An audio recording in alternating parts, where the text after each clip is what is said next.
I never thought that lying about who I was would lead me to the love of my life. But sometimes the most beautiful love stories begin with the most dangerous deceptions. Sometimes the heart recognizes its match, even when the mind is spinning webs of lies. And sometimes falling for the wrong person turns out to be the most right thing you'll ever do, even if it threatens to destroy everything you thought you knew about yourself.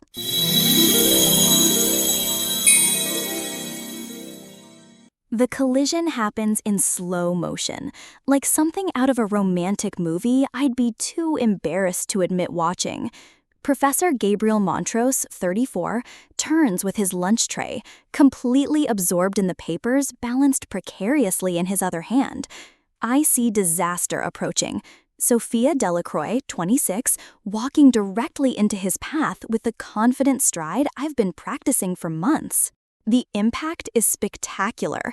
Marinara sauce explodes across my white blouse like passionate abstract art. Caesar salad scatters across the cafeteria floor in a green confetti celebration of chaos. Gabriel's academic papers flutter down around us like intellectual snow, creating our own private blizzard of embarrassment. For a heartbeat, we're both frozen in the wreckage, staring at each other through the mess. And that's when it hits me. Not the food, but something far more dangerous. His eyes. Sweet Jesus, his eyes. Deep forest green with flecks of gold that seem to catch fire in the afternoon sunlight streaming through the cafeteria windows. They're the kind of eyes that see straight through pretense to the truth underneath, which should terrify me, given how much I'm pretending. Instead, they make my pulse skip and my breath catch in my throat. His mouth is slightly parted in mortification, perfectly shaped lips that I immediately want to taste. There's something about the way he looks at me, not like the entitled professor dealing with a clumsy student, but like a man who's just been struck by lightning and isn't sure if he's grateful or terrified. The silence stretches between us, electric and charged, until Gabriel finally speaks. "God, I'm so sorry," he says, and his voice is deep and warm with genuine distress that makes something flutter low in my stomach. I was completely distracted and, "It's okay," I hear myself saying, my voice softer than I intended. Really, these things happen. But even as I'm reassuring him, I'm drinking in details like a woman dying of thirst. The way his dark hair is slightly mussed, like he's been running his fingers through it.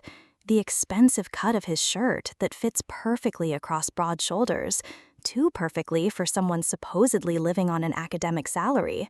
The watch on his wrist that I recognize as Swiss and definitely not budget-friendly. Gabriel stares at me with something approaching wonder. In 3 years of teaching at this prestigious university, he's dealt with entitled students who would have screamed at him for such an accident, demanded dry cleaning money, made a scene that would echo through social media for weeks. But this scholarship student, he recognizes me from the financial aid files he's glimpsed, just smiles with genuine grace, despite being covered in his lunch. "You're incredibly kind," he says, and there's something in his voice that makes my heart skip like a stone across water. "Please, let me pay for dry cleaning or buy you a new—" "Really, it's fine," I say, already kneeling to help gather his scattered papers, hyper-aware of how he's watching my every movement. The intensity of his gaze makes my skin feel warm, like being touched by sunlight. "Professor Montrose, right? European literature?" When he says my name, Miss Delacroix, it sounds like poetry in his accent that I can't quite place but desperately want to hear again. "You know who I am," Gabriel says, crouching beside me to collect his papers. Our hands brush as we reach for the same sheet, and the contact burns like a brand. I actually gasp, the sensation's so unexpected and intense. Gabriel feels it too. I can see it in the way his eyes widen, the way his fingers linger against mine just a heartbeat longer than necessary. "Hard to miss the professor all the girls have crushes on," I say before I can stop myself, then immediately blush crimson. Where did that come from? Sofia Delacroix is supposed to be shy, studious, focused on her education, not flirting with professors like some lovesick teenager. Gabriel's laugh is rich and surprised, a sound that goes straight to my core. Do they now? His eyes are sparkling with amusement and something deeper, more dangerous. And what about you, Miss Delacroix? Do you have a crush on your professor? The question hangs between us, loaded with possibility and threat. The cafeteria continues to buzz around us, but it feels like we're in our own private bubble, the rest of the world fading to background noise. I should say no. I should laugh it off, make some joke about focusing on my studies. I should remember that I'm Sofia Delacroix, scholarship student working 3 jobs to afford this education, and he's Professor Gabriel Montrose, brilliant literature scholar whose passionate lectures about romantic poetry make my pulse race in ways that have nothing to do with academics. What neither of us knows is that we're both living elaborate lies. I'm actually Valentina Rossetti, heiress to a billion-dollar wine empire, and he's Gabriel Ashford, heir to a rival fortune. We're both running from family expectations, both hiding from lives we never chose, both pretending to be someone we're not in order to find out who we really are. I think, I say carefully, standing with his papers clutched in my hands, that would be highly inappropriate. Highly, he agrees, rising to face me. But his eyes never leave mine, and there's something in them that makes my stomach flip. Though I have to admit, the way you discuss Italian Renaissance poetry in class suggests a passion that goes far beyond mere academic interest. He steps closer as he says it, close enough that I can smell his cologne. Expensive, sophisticated, nothing like what a struggling academic should be able to afford. The scent makes my head spin with want. Maybe some passions are worth the risk, I whisper, then immediately want to take the words back. What is wrong with me? I came here to escape complicated romantic entanglements, not dive headfirst into the most dangerous one possible. Gabriel's eyes darken at my words, and for a moment I think he's going to step even closer, maybe reach out and touch my face with those elegant hands. Instead, he takes a careful step back. Miss Delacroix, he says, his voice slightly hoarse, I think you're going to be trouble for me. The best kind, I hope, I say, then flee before I can embarrass myself further. As I walk away on unsteady legs, I don't see Gabriel watching me with an expression of complete fascination, his hands still trembling from our brief contact. I don't notice how he carefully folds the paper that still carries the faint scent of my perfume that costs more than most professors make in a month, though he doesn't recognize the incongruity yet. What I do feel is the weight of his gaze following me across the cafeteria, and the certainty that my carefully ordered life just became infinitely more complicated. My real name is Valentina Rossetti, and everything about Sofia Delacroix is a beautiful, elaborate lie that took me months to construct and costs me a piece of my soul every day to maintain. I sit in my modest apartment, modest by my standards, luxurious by Sofia's, and stare at the acceptance letter that started this whole charade. Northeastern University, full scholarship, work-study program included. The letter is real. The identity that earned it is not. At 26, I should be married to Marco Benedetti, learning to manage vineyards in Tuscany while producing the next generation of wine heirs. I should be attending charity galas in designer gowns, smiling for society photographers, discussing vintage classifications with buyers from around the world. I should be everything my family groomed me to be from birth, beautiful, accomplished, and completely submissive to a future I never chose. Instead, I wake up every morning and put on clothes from thrift stores, hide my designer handbag deep in my closet, and pretend to worry about student loan debt while my trust fund could buy this entire city block. I work at Murphy's Diner not because I need the money, but because Sofia Delacroix would need the money, and maintaining this lie requires method acting at an Olympic level. The hardest part isn't the deception. It's how much I love being Sofia. She's everything Valentina was never allowed to be. Independent, ambitious, free to choose her own path. When I'm Sofia, I earn my place in the world instead of inheriting it. When I'm Sofia, men look at me and see a mind worth engaging, not a womb worth acquiring. What I don't know is that Gabriel is living an equally elaborate fiction. His real name is Gabriel Ashford, heir to Ashford Industries, a business empire worth close to $1 billion. His family owns vineyards, hotels, restaurants, and enough real estate to qualify as a small country. Every morning, Gabriel drives his BMW to a parking garage 6 blocks from campus, then walks to catch a bus so his students won't see him getting out of a car worth more than their annual tuition.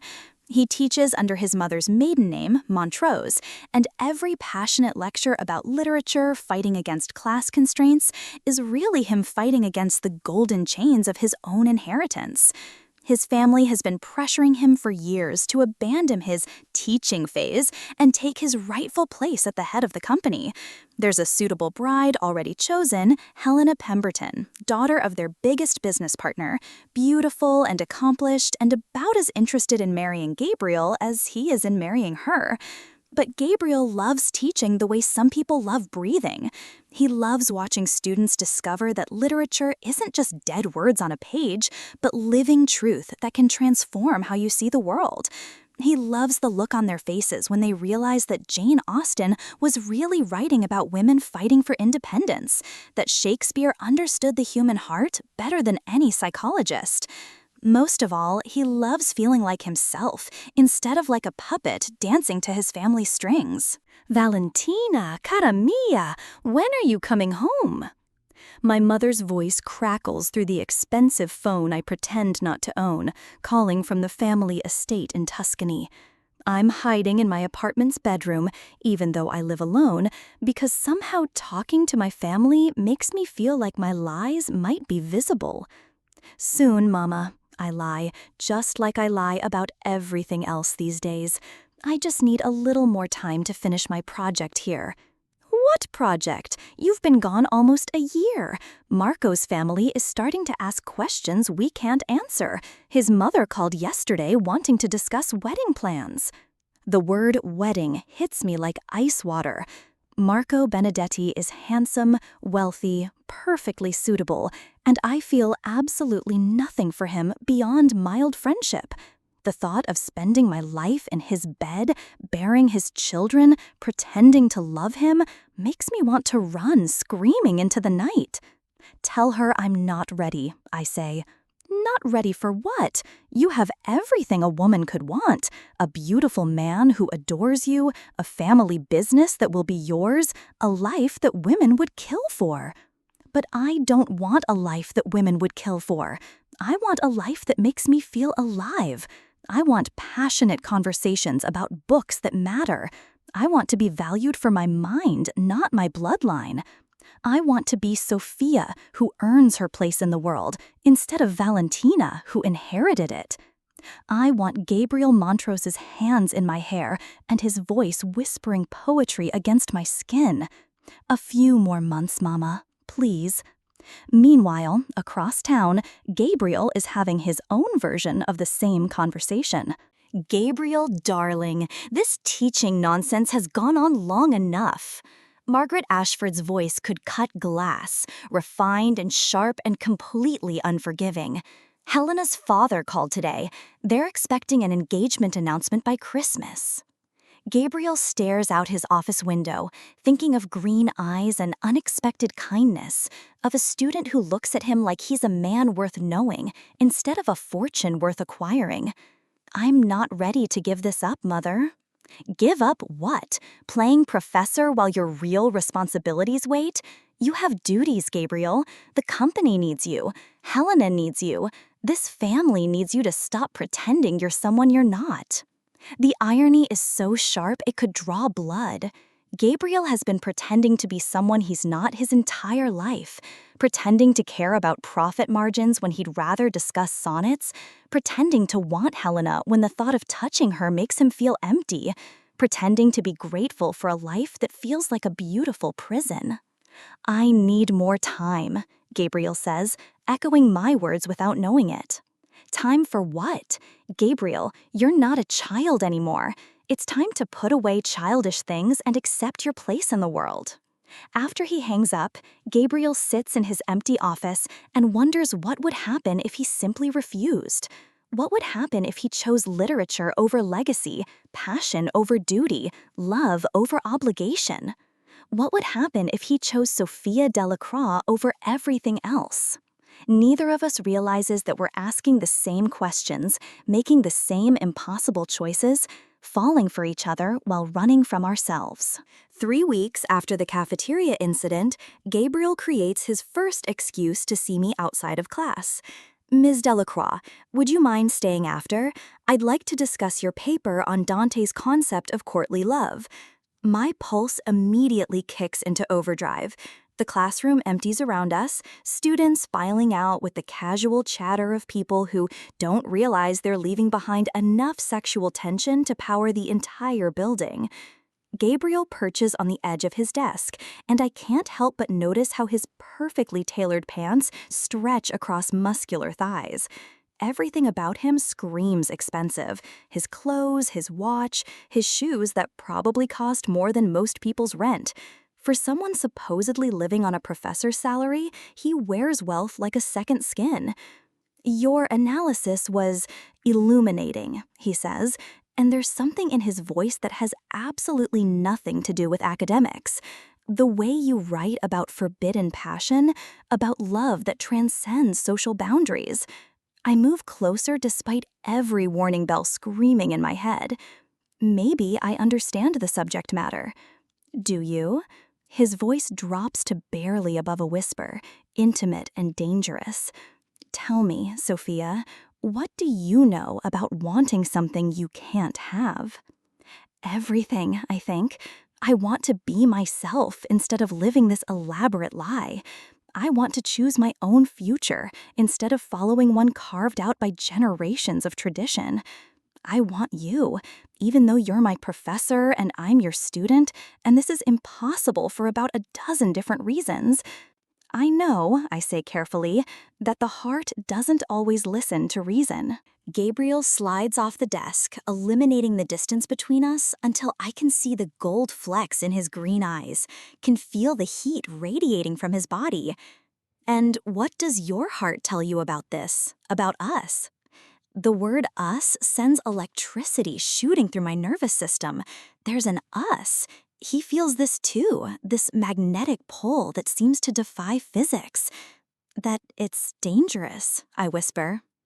Everything worth having is dangerous, he says, reaching up to touch my cheek with fingers that shake slightly. The contact is like lightning, and I actually lean into his touch without meaning to. Professor, Gabriel, he corrects. When it's just us, I'm Gabriel.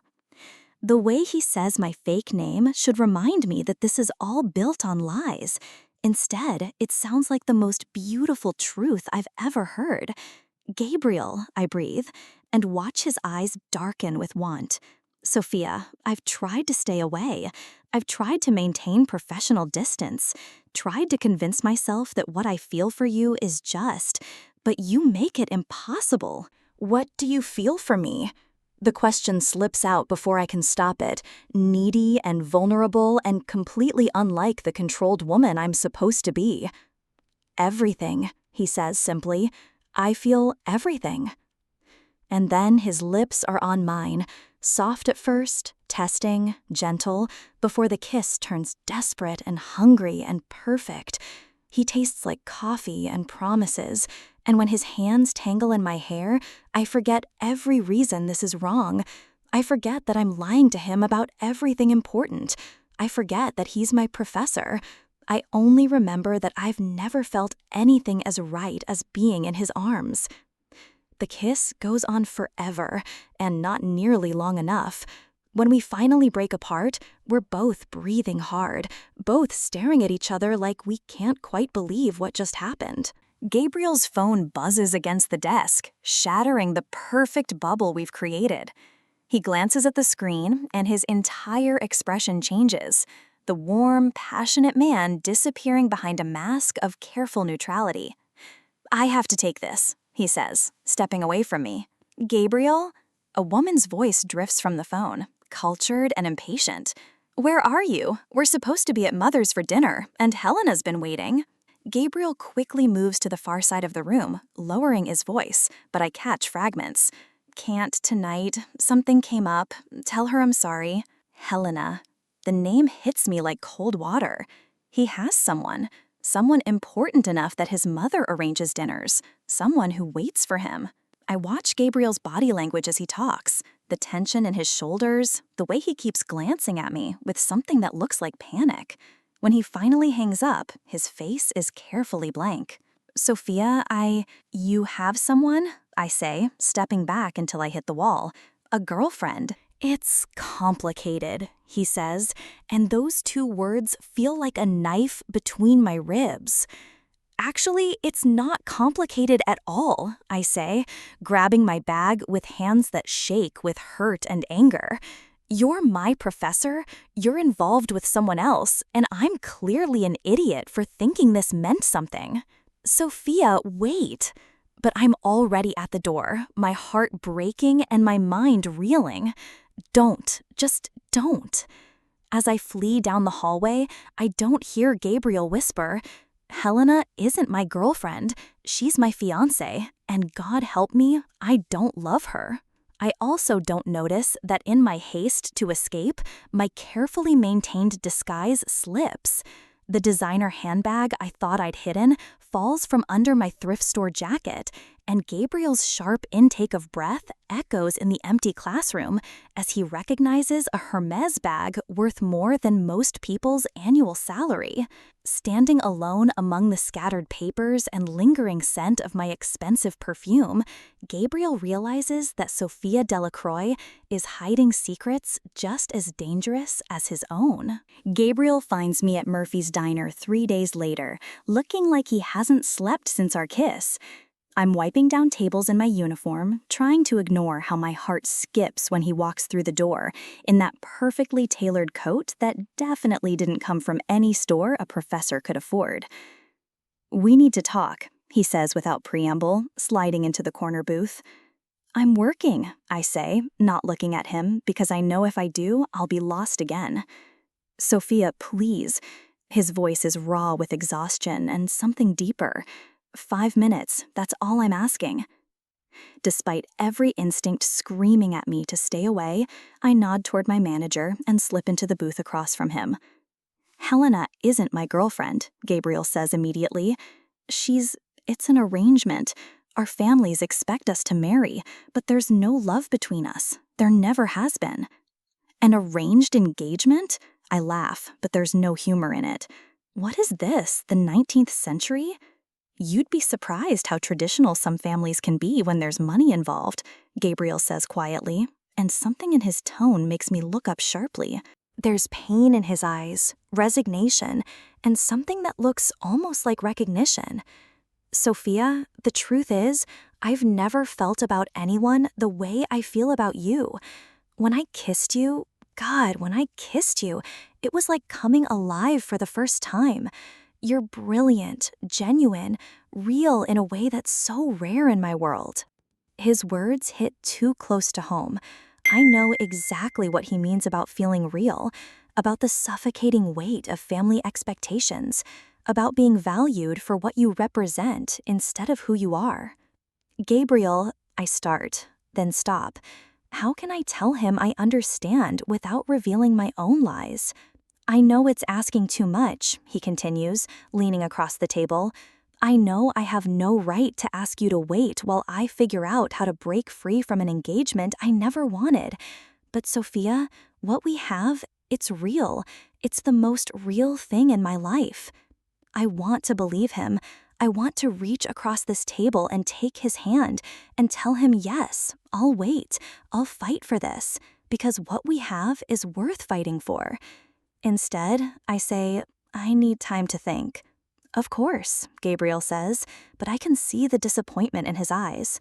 "Take all the time you need." As he leaves, pressing money for coffee he didn't drink into my hand, his fingers brush mine and the contact still burns like fire. What I don't realize is that Gabriel watches me through the diner window as I finish my shift, noting how I check an expensive phone that definitely doesn't match my struggling student image.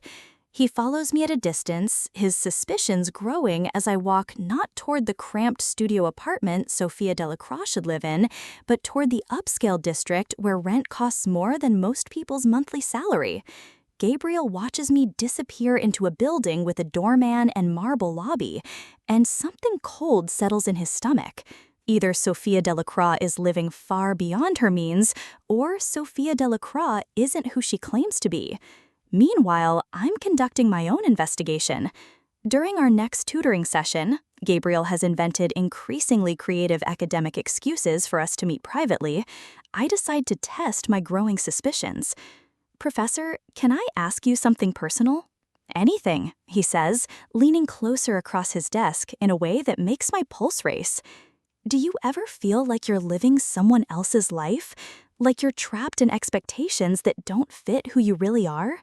Gabriel goes very still. "Why do you ask?" "Just something I've been thinking about. What if someone was born into a situation where everyone expected them to be one thing, but they wanted to be something completely different? What if they had to choose between family loyalty and personal happiness?" "I think," Gabriel says carefully, "that takes a kind of courage most people don't have." "Or maybe it takes desperation," I say, watching his face. "Maybe some cages are so beautiful that people don't realize they're trapped until it's too late to escape." Gabriel stares at me with an intensity that makes my breath catch. "Sofia, sometimes I feel like you can see straight through me." If only he knew how right he is. "What about you?" he asks suddenly. "Do you ever feel trapped?" "Every day," I say honestly. "Sometimes I feel like I'm living a lie so convincing that I'm starting to forget what the truth looks like." We stare at each other across his desk, both of us dancing around confessions that could destroy everything, or save us both. The tension reaches a breaking point during an evening study session in Gabriel's office. We're supposedly discussing my thesis proposal, but the air between us is thick with unspoken desire and all the things we're not saying. "You're not really reading that," Gabriel says softly, nodding toward the book in my hands. He's right. I've been staring at the same page for 20 minutes, hyper-aware of every breath he takes, every shift of his body in the chair across from me. I can't concentrate, I admit. "Neither can I." Gabriel closes his laptop and looks at me directly. "Sofia, this is torture. Being near you and pretending I don't want you is driving me insane." "Gabriel." "I ended it," he says suddenly, and my heart stops. "The engagement. I called Helena's father this morning and told him I couldn't go through with it." The words hit me like electricity. "You did what?" "I chose you," he says, standing and moving around the desk. "I chose us. I don't care about the consequences. I don't care what my family says. I don't care about anything except being with you." He's standing in front of me now, close enough to touch, and I can see the determination in his eyes, the way his hands shake with barely controlled desire. "Gabriel, you don't understand." "Then help me understand," he says, cupping my face in his hands. "Tell me what I'm missing, because all I know is that I'm falling in love with you." Love. The word hangs between us like a bridge I'm terrified to cross. "I'm falling in love with you too," I whisper, and it's the truest thing I've said since I became Sofia Delacroix. This time when he kisses me, there's no hesitation, no holding back. It's desperate and passionate and perfect, all the longing we've been suppressing exploding between us like a dam bursting. His hands are in my hair, my back is against his bookshelf, and I'm drowning in the feeling of his body pressed against mine. Gabriel's mouth travels to my neck, and I gasp at the sensation of his lips against my pulse point. Sophia, he breathes against my skin. I've wanted this since the moment I saw you. Gabriel, I moan, my hands fisting in his shirt, pulling him closer. We're lost in each other, months of suppressed attraction finally given free rein, when Gabriel's phone explodes with notifications. Buzz after buzz after buzz, impossible to ignore. Don't, I whisper when he starts to pull away. Please don't. But Gabriel glances at his phone and his face goes white. Jesus Christ, what is it? My mother, he says, his voice strange. She's cut me off, completely. Bank accounts, credit cards, trust fund, everything. And she's threatening to... He stops, looking at me with something like panic. Threatening to what? It doesn't matter, he says quickly, but I can see it does matter. It matters terribly. Gabriel, what's going on? What aren't you telling me? For a moment, I think he's going to confess everything. I see the war in his eyes, the desire to be honest, fighting against whatever fear is holding him back. Instead, he steps away from me, straightening his shirt with hands that shake. I think you should go. What? Gabriel, no. We can figure this out. Sophia, please, just give me some time to handle this. I stare at him, watching the walls go back up, seeing him retreat into whatever secret he's keeping. You're shutting me out. I'm protecting you, he says, but he won't meet my eyes. From what? Gabriel doesn't answer, and I realize that despite everything we've shared, despite the love we just confessed, we're still strangers to each other. We're both still drowning in lies. I grab my bag and head for the door, pausing only to say, when you're ready to tell me the truth, the real truth, you know where to find me. As I leave, I don't see Gabriel sink into his chair with his head in his hands, or hear him whisper, the truth would destroy us both. The truth comes out in the cruelest way possible, not through confession or gentle revelation, but through the kind of coincidence that makes you believe the universe has a twisted sense of humor. I'm hiding in the library stacks, trying to distract myself from thoughts of Gabriel with a business magazine someone left behind, when the headline stops my heart. Ashford Industries heir shocks society. Gabriel Ashford ends engagement in dramatic fashion. The magazine slides from my numb fingers as I stare at the photo. Gabriel, my Gabriel, in an expensive tuxedo at some charity gala, looking every inch the billionaire heir he apparently is. The caption reads, Gabriel Ashford, 34, heir to Ashford Industries empire, stunned high society by publicly ending his engagement to Helena Pemberton at the annual Children's Hospital charity auction. Ashford. The name echoes in my head like a death knell. Gabriel isn't just wealthy, he's from one of the most powerful business families in the country. More than that, he's my family's rival. The Ashfords and Rosettis have been locked in bitter competition for decades, fighting over market shares and business territories like modern-day Montagues and Capulets. I'm still staring at the magazine in shock when Gabriel himself rounds the corner, looking haggard and desperate, his perfect professor disguise completely abandoned. Sophia, I've been looking everywhere for... He stops when he sees what I'm holding. The color drains from his face like someone pulled a plug. Gabriel Ashford, I say, my voice eerily calm. Heir to Ashford Industries, my family's biggest competitor. Gabriel's mouth opens and closes like he's drowning. Sophia, I can explain. Can you? I stand up slowly, the magazine clutched in my shaking hands. Can you explain how you've been lying to me for months? How you let me believe you were a struggling professor when you're worth hundreds of millions of dollars? The same way you can explain this, Gabriel says quietly, pulling out his phone. On the screen is a photo from a European business magazine. Me, Valentina Rossetti, at a wine industry conference in Tuscany, wearing a dress that cost more than most people's cars and a smile that belongs to someone who's never wanted for anything in her life. The photo hits me like a physical blow. How did you?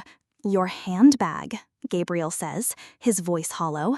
"The night we kissed, you dropped it. Hermes, limited edition, worth more than I supposedly make in a year.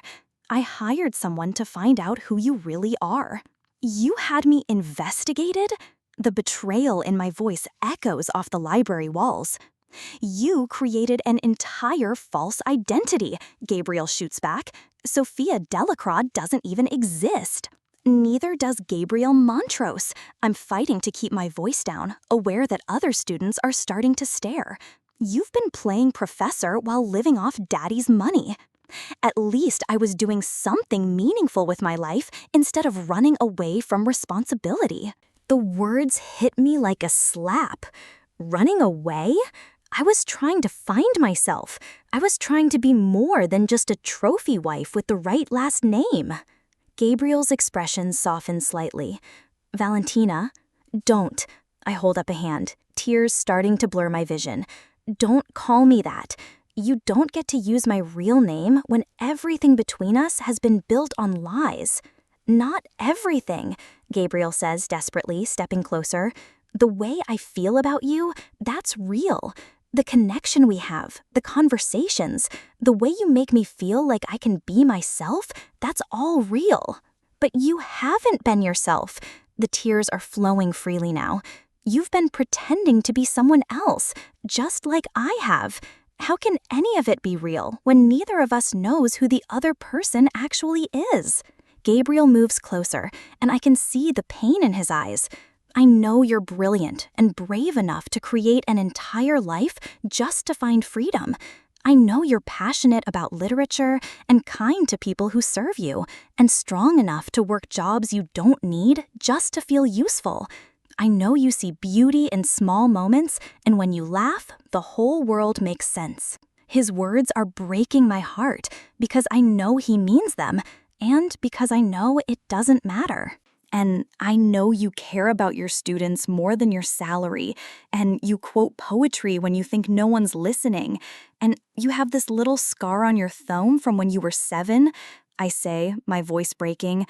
"I know you smell like expensive cologne and cheap coffee, and you get this look in your eyes when you talk about books like they're old friends. I know you touch me like I'm precious, and you kiss me like you're drowning and I'm air. Then how can you say none of it was real?" "Because we're enemies, Gabriel." The words explode out of me. "Our families have been competing for years. My father would disown me if he knew I was even speaking to you, let alone..." "Let alone what?" Gabriel's voice is quiet now, dangerous. "Let alone in love with you," I whisper. The admission hangs between us like a confession and a condemnation. "Your father," Gabriel says slowly, "would be Antonio Rossetti." I nod, unable to speak. "The man who tried to steal our Milan contract last year. The contract your family won through underhanded tactics," I say automatically, then stop. God, listen to us. We're parroting our family's hatred like we memorized it. Gabriel runs his hands through his hair, destroying what's left of his perfect professor appearance. "Valentina, do you even know why our families hate each other?" "Business competition." "Before that, the real beginning." I stare at him, confused. 20 years ago, Gabriel says quietly, "your sister and my brother, Elena and Thomas, they were supposed to merge our companies through marriage." The words hit me like ice water. Elena never told me. "Because they fell in love with other people at the last minute. The engagement was broken, the merger collapsed, and both families blamed the other for the humiliation. The business rivalry has been personal ever since." "You're saying our families have been at war for 20 years because of a broken engagement?" "I'm saying we're living out their story," Gabriel says. "We're Elena and Thomas, falling in love across family lines, choosing each other despite everything that should keep us apart." "But look how it ended for them," I whisper. "Elena married that businessman she didn't love. Thomas moved to London and never came back. They destroyed themselves for nothing." Gabriel kneels in front of my chair, taking my hands. It doesn't have to end the same way. Doesn't it? I look at him through my tears. Gabriel, my family will never accept this. Your family will never accept this. We'll both be cut off, disowned, left with nothing. We'll have each other. Will we? I stand up abruptly. Or will we end up hating each other for what we gave up? Will we spend our lives wondering what might have been if we'd chosen duty over love? Gabriel stands too, reaching for me, but I step back. I need time, I say. I need to think about everything. Valentina, please, I whisper, just please let me go. Gabriel's hands fall to his sides, and I see something break in his eyes. If that's what you want. It's not what I want. I want to run into his arms and tell him yes, we'll figure it out. Love conquers all. But I've seen what family feuds can do. I've seen how business rivalries can poison everything they touch.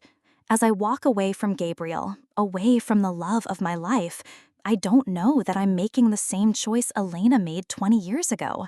I don't know that I'm about to repeat history in the worst possible way. For 2 weeks, I try to convince myself I made the right choice.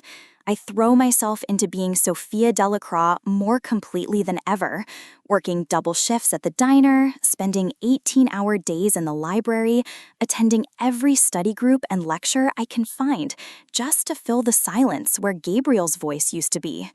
But Gabriel is everywhere.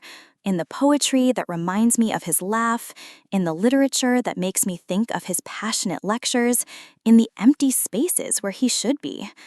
The university announced that Professor Montrose had taken indefinite leave for personal reasons. I know those personal reasons are me. My real phone buzzes constantly with calls from my family that I can't bring myself to answer. 23 missed calls from my mother, 15 from my father. Even Elena has been trying to reach me, which means the family is truly desperate. When I finally answer, my mother's voice is sharp with worry and anger. Valentina, where have you been? We've been calling for days. I've been busy with school, I lie. School? My mother's voice rises an octave. What school? Valentina, we know you're not enrolled anywhere. We hired investigators. My blood turns to ice. You what? We know about the fake identity, about the apartment, about everything. Cara mia, what were you thinking?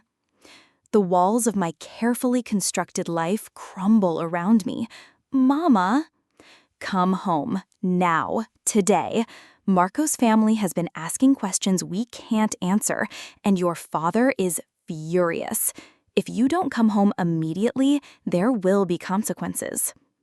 The line goes dead, leaving me staring at my phone in my empty apartment, surrounded by the remnants of Sofia Delacroix's life.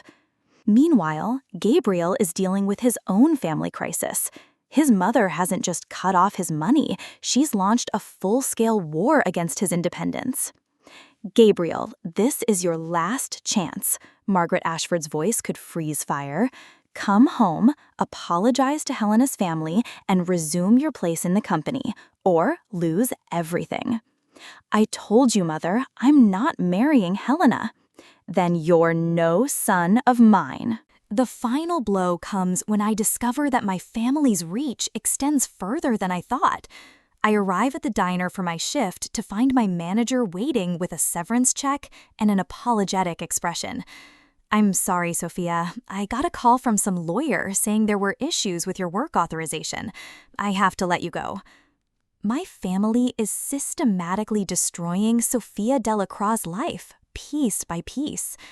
That same day, Gabriel receives a call that changes everything. Mr. Ashford, this is Dean Morrison from the university. I'm afraid we need to discuss some irregularities in your employment status. Gabriel's blood chills. What kind of irregularities? It seems there are questions about your qualifications, about the documentation you provided when you were hired. I'm going to have to ask you to clear out your office immediately. Gabriel understands immediately. His mother hasn't just cut him off financially, she's used her influence to destroy his professional life as well. Within 24 hours, both Sofia Delacroix and Gabriel Montrose ceased to exist. We're both exposed, both stripped of the identities that brought us together, both forced back into the lives we tried to escape. But the cruelest twist comes when I learn that Helena Pemberton has been spreading rumors throughout high society about Gabriel's inappropriate relationship with a student. The story has reached the tabloids, painting me as a gold digger who seduced her professor, and him as a predator who abused his position. None of it is true, but truth doesn't matter when powerful families want to destroy you. I'm packing Sophia's apartment when I find the letter. It's been slipped under my door while I was at the university trying to salvage what's left of my fictional academic career. The envelope is expensive, cream-colored paper with embossed lettering. Inside is a note in elegant handwriting. Dear Valentina, I know who you really are. I thought you should know that Gabriel never loved me. Our engagement was arranged by our families, and I've been grateful every day since he ended it. You see, I'm in love with someone else too, someone my family would never approve of. Some of us are brave enough to fight for what we want. The question is, are you? HP. Helena Pemberton knows who I am. She knows about Gabriel and me, and she's essentially calling me a coward. The worst part is she's right. I sit on Sophia's couch, surrounded by boxes of a life that was never really mine, and I finally let myself feel the full weight of what I've lost. Not just Gabriel, though losing him feels like losing part of my soul, but myself. I've spent so long running from Valentina Rosetti that I forgot she might be worth fighting for. That night, I call Elena. Valentina, thank God, where have you? Elena, tell me about Thomas Ashford. Silence. Then, why are you asking about him? Because I need to know what really happened 20 years ago. I need to know if love was worth the fight. Elena is quiet for so long I think she's hung up. When she finally speaks, her voice is thick with old pain. I loved him, Valentina. I loved Thomas Ashford more than I've ever loved anything in my life. And I let fear of what the family would say, what people would think, what it might cost us, convince me to walk away. Do you regret it? Every single day for 20 years. Elena's words give me the courage I've been lacking. If I'm going to lose everything anyway, and it's clear that both our families are determined to make that happen, then I'm going to lose it fighting for what I want instead of running from it. I spend the next 3 days planning, not running this time, but standing and fighting. First, I call my parents and tell them I'm coming home, but on my terms. I'm going to tell them the truth about everything, about Sofia, about Gabriel, about the fact that I'd rather lose their money than lose myself. Second, I research everything I can about Gabriel's family situation. If Margaret Ashford thinks she can destroy her son's life to control him, she's about to learn what happens when she messes with a Rosetti. Finally, I buy a plane ticket, not to Italy, but to the Ashford family estate in Napa Valley, where Gabriel is undoubtedly being held prisoner by his own inheritance. I'm done being Sofia Delacroix, the woman who runs from complications. I'm done being the old Valentina Rosetti, the woman who does what she's told. I'm going to be someone new, someone who fights for love instead of letting fear win. The night before I leave, I get a text from an unknown number. The annual Pemberton Charity Gala is tomorrow night. All the important families will be there. If you want to make a statement, that's your stage. HP. Helena is giving me the perfect opportunity to confront both our families publicly, to force them to choose between accepting our love or watching their heirs walk away forever. I smile for the first time in weeks. It's time to rewrite this story. The Pemberton Charity Gala is everything I expected and more. Old money and older prejudices wrapped in designer gowns and false smiles. The ballroom glitters with crystal chandeliers and the kind of jewelry that funds small countries. I arrive alone, wearing a dress that screams Valentina Rossetti, blood-red silk that costs more than most people's cars, jewelry that belonged to my grandmother, my hair swept up to show the diamond earrings my father gave me for my 21st birthday. I look every inch the wine heiress I was born to be, and I wear it like armor. The effect is immediate. Conversations stop, heads turn, someone audibly gasps when they recognize me. By the time I've crossed half the ballroom, the whispers are following me like a wake. I spot my family immediately, my parents near the auction tables, looking furious and confused in equal measure. They hadn't expected me to show up here instead of coming home with my tail between my legs. But it's the Ashford table that makes my heart stop. Margaret Ashford, regal in ice blue silk, looking like the queen of some frozen kingdom. And beside her, Gabriel, my Gabriel, looking like he hasn't slept in weeks, wearing a perfectly tailored tuxedo that can't hide the defeat in his shoulders. He's staring at his hands, probably wondering how his life became this elaborate cage. I take a breath and start walking toward him. The crowd parts before me like I'm carrying a live bomb, which I suppose I am. "Gabriel," I say when I reach their table. His head snaps up, and the look in his eyes when he sees me, surprise, hope, love, terror, nearly breaks my resolve. "Valentina," he breathes, standing so quickly his chair tips over. Margaret Ashford's face could have been carved from marble. "Miss Rossetti, how unexpected." "Mrs. Ashford," I say politely, then turn back to Gabriel. "We need to talk." "I don't think that's wise," Margaret begins, but I ignore her completely. "Gabriel, I've been an idiot." He stares at me, and I can see him drinking in details. The dress, the jewelry, the way I'm standing like I own the world instead of apologizing for taking up space in it. "Valentina, what are you doing here?" "Fighting for us," I say simply. "I'm done running. I'm done letting fear make my choices. I'm done pretending that loving you is something to be ashamed of." The entire ballroom has gone silent now. Every conversation has stopped. Every eye is on us, watching the drama unfold like we're players on a stage. "You can't be serious," Margaret says, her voice cutting through the silence. "Valentina, surely you understand the position this puts both families in." I understand that both families have been so busy protecting their pride that they forgot to protect their children's happiness, I say, not taking my eyes off Gabriel. My father appears at my shoulder, his face dark with anger. "Valentina, what is the meaning of this?"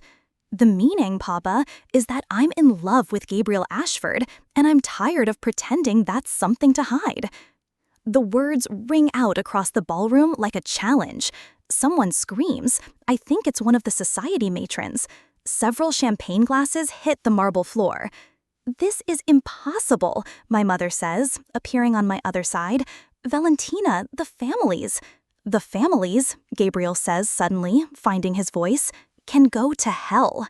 He steps toward me, ignoring his mother's sharp intake of breath, ignoring the shocked murmurs rising around us.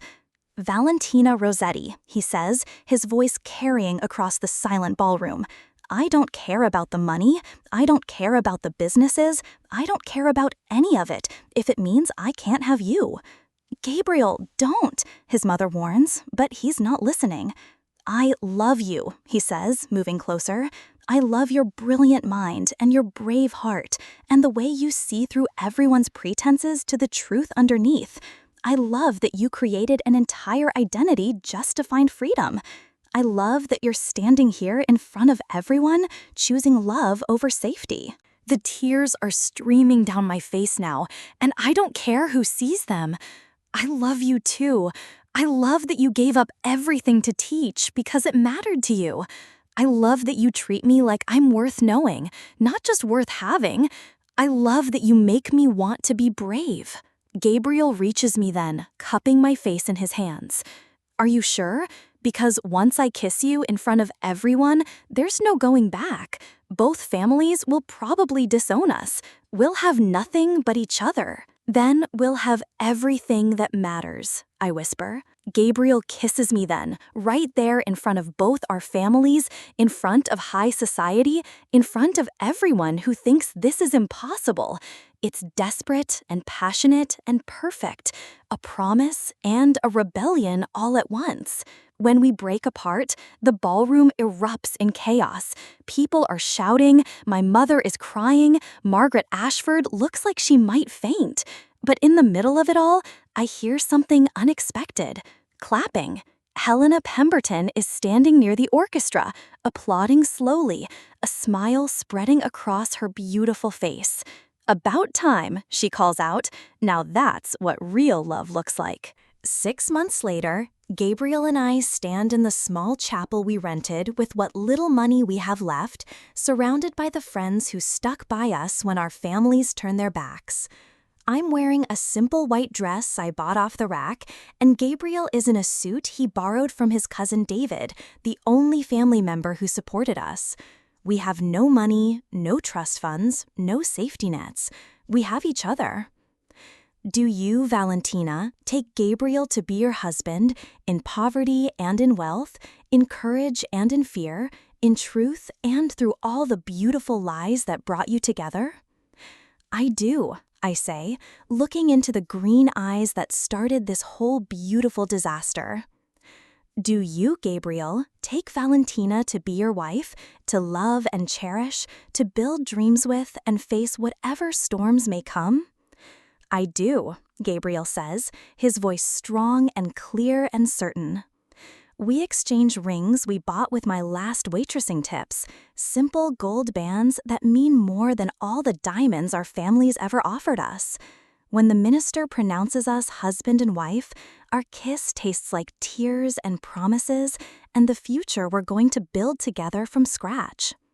The reception is in the community center, catered by the diner where I used to work. Our first dance is to music played on someone's phone. It's nothing like the society wedding our families would have demanded, and it's absolutely perfect. Any regrets? Gabriel whispers in my ear as we sway together. Only one, I whisper back. Gabriel pulls back to look at me, concerned. I regret that it took us so long to stop being afraid, I say, smiling up at him. 2 years later, Gabriel and I sit in our tiny apartment, grading papers together at our second-hand kitchen table. Gabriel teaches at the local community college now, and I'm finishing my master's degree in literature while working at a nonprofit that helps first-generation college students. We're poor by our family standards, rich beyond measure by ours. Letter from Italy, Gabriel says, holding up an envelope with my family's crest. I take it with hands that no longer shake when I see my father's handwriting. Inside is a wedding invitation. Elena is marrying someone named James Morrison, an English professor she met at a conference. There's a note in Elena's handwriting. He's not suitable by family standards. He has no money and terrible taste in wine. He's perfect. Thank you for showing me that love is worth the fight. We're inviting you both to the wedding. It's time to heal this family. I show Gabriel the invitation, and we both start laughing. Think your family will be there? I ask. Probably. Mother's been making noises about wanting to meet you properly. Turns out she's more afraid of losing me forever than she is of gaining a Rossetti daughter-in-law. I curl up against Gabriel's side on our lumpy couch, feeling his arms come around me like they were designed to hold me. Do you think Alina and Thomas are proud of us? I ask. I think they've been guiding us all along, Gabriel says, pressing a kiss to the top of my head. I think they're the reason we found each other, despite all the lies and family drama and impossible odds. As if summoned by our conversation, the baby in my belly gives a strong kick, and Gabriel's hand immediately moves to rest over the spot where our daughter is growing. What should we name her? Gabriel asks. Elena Sofia, I say without hesitation. Elena for the love that waited 20 years to be redeemed, Sofia for the lie that led us to the truth. Gabriel starts reciting poetry then, not the classics we studied in his classroom, but verses he writes for me, for us, for the love story that almost wasn't, but somehow always was meant to be. From the moment we collided in that cafeteria, he says softly, I knew my life was never going to be the same. I just didn't know how much better it was going to become. Love with a twist, I say, laughing as our daughter delivers another strong kick. That's what this has been from the beginning. The best kind of love story, Gabriel agrees. The kind where the obstacles make the victory sweeter, where the lies reveal deeper truths, where losing everything leads to finding what really matters. And as Elena Sofia Ashford Rosetti continues her acrobatics in my womb, her parents hold each other close and dream of the future they're going to build together. A future where love doesn't just conquer all, but transforms it into something more beautiful than either of them could have imagined alone. Because sometimes the most beautiful truths are hidden behind the most elaborate lies. And sometimes the love that's worth fighting for is the love that forces you to fight for yourself first. Your heart knows the way. Subscribe and follow the beauty.